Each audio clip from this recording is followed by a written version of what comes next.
Welcome to the Rimworld mod rundown. We'll be taking a quick look at what you can expect to see from Vanilla Races Expanded Genie. For starters, you'll need to own the Biotech DLC to make use of Vanilla Races Expanded content, as well as the Workshop content, Vanilla Expanded Framework, and Harmony. This mod was added quite early into the cycle of Races Expanded releases, around the same time as Hussar and Saurid.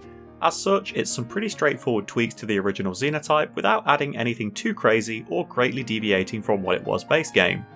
Originally, Genies were really similar to a baseliner, with a Wimp trait and a couple of double passions. There wasn't a great deal to really make them stand out. Now, with Vanilla Expanded, your Genie has a new unique perk, a more fitting weakness, and there are some new genes in the pool to play with when creating your own races. The Genie's skills have almost stayed the same. Poor plants, poor animals, awful social. Basically, if something requires empathy or care to nurture, Genies suck at it. They're like a 16-year-old me spending all of my free time playing World of Warcraft, wondering why my social skills suck. Genies prefer being left alone to research or craft, which explains the weirdly dexterous salad fingers that they have. Whereas in Vanilla, they had great crafting, with Expanded they are given a phenomenal aptitude, boosting their natural skill even further. With such a high genetic ability in crafting, it also means Genies are able to reach level 20 and never suffer any trickling XP loss. Because their learned level will cap at 8, with the plus 12 boosting it to 20, the skill loss doesn't kick in until a colonist has reached level 10, making them a flawless crafter. Even without the boost of great intellect, Genies also never lose experience in their research skill thanks to the new line of genes known as Curiosity. It allows the pawn to gain recreation whilst they earn XP of that type and prevents any decay to skill level. All skills have a curiosity included with the mod, but understandably, Genies are the only ones that are changed to utilise them. If you want another race to have a curiosity, you need to add it to them yourself via a Xenogerm or creating a custom Xenotype at the start of the game. As Genies spend so much of their time indoors, working with more delicate or mental matters, they're understandably a little more fragile than other races. In Vanilla, they had dead calm, so they never get themselves into a fight, as well as delicate and extra pain, meaning that even food poisoning is enough to make them fall over and scream for a doctor. With Expanded, they've gone from having paper-thin skin to having wet, single-ply, super budget paper-thin skin. If you hold them up to the light on a bright enough day, you can see right through them. They bleed like crazy thanks to haemophiliac, and worst of all, they have very slow wound healing, which means even a simple bruise lingers around for multiple days. On the plus side, they do get fancy new blood graphics, so while they bleed out from a paper cut, they'll paint the floor a lovely shade of blue. As this is only a quick video, let's do a little bit of Rimworld theory crafting. Wimp or low pain threshold actually isn't that bad of a trait if you can reliably negate risks like food poisoning, have shield belts to protect from ranged attacks, and a colony that's rarely having social fights.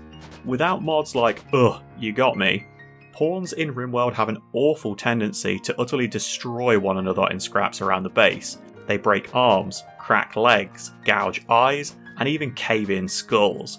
Whilst a Genie will never start a social fight, if they happen to get dragged into one, you can rest easy knowing that they'll go down like a sack of potatoes as soon as they take a hit. It's the same in some raids. I've lost countless pawns because they were too injured to run away from the danger and too damn stubborn just to collapse from the pain of their wounds, which means they stay on their feet until they lose something vital and just die. Whilst you don't want your entire defensive line hitting the deck because a single imp used fire breath on them, having your highly skilled crafter fall over because they got glanced by a stray bullet means you'll still have that highly skilled crafter at the end of the fight, compared to your amazing builder who decided that losing an arm and a leg in combat wasn't enough to justify calling it a day and carried on swinging before getting their head stoved in. Worth a thought is all. Anyway, the mod adds in a new type of drug, antibiotics, which are needed because the Genie get hammered with the negative of having no immune system.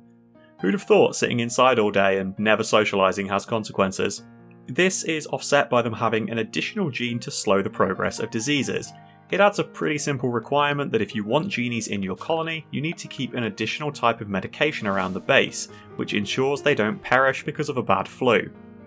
Antibiotics give a 12-hour boost to immunity gain speed, somewhere around 120%, so they're useful for baseliners and the like too. The only risk is that antibiotics are addictive, so taking too many because of a particularly nasty infection is likely to leave your colonist hooked. Genies aren't immune to this risk, but they do have a higher tolerance, which can help massively if you get unlucky with back-to-back illnesses. And that's it. A nice little simple mix-up to what was originally a kind of lackluster race. There's still nothing mind-blowing, but it makes for a more engaging colony now. Plus, you can better look after other races that do have poor immunity. Win-win. Thanks for watching, folks. If you have any mods you'd like to see a full breakdown for, or suggestions of mods you'd like to see covered, feel free to leave them in the comments. I might get around to them. I'll be back again soon with another Rimworld mod rundown. Wherever you are in the world, enjoy the rest of your morning, afternoon, or evening. Take care.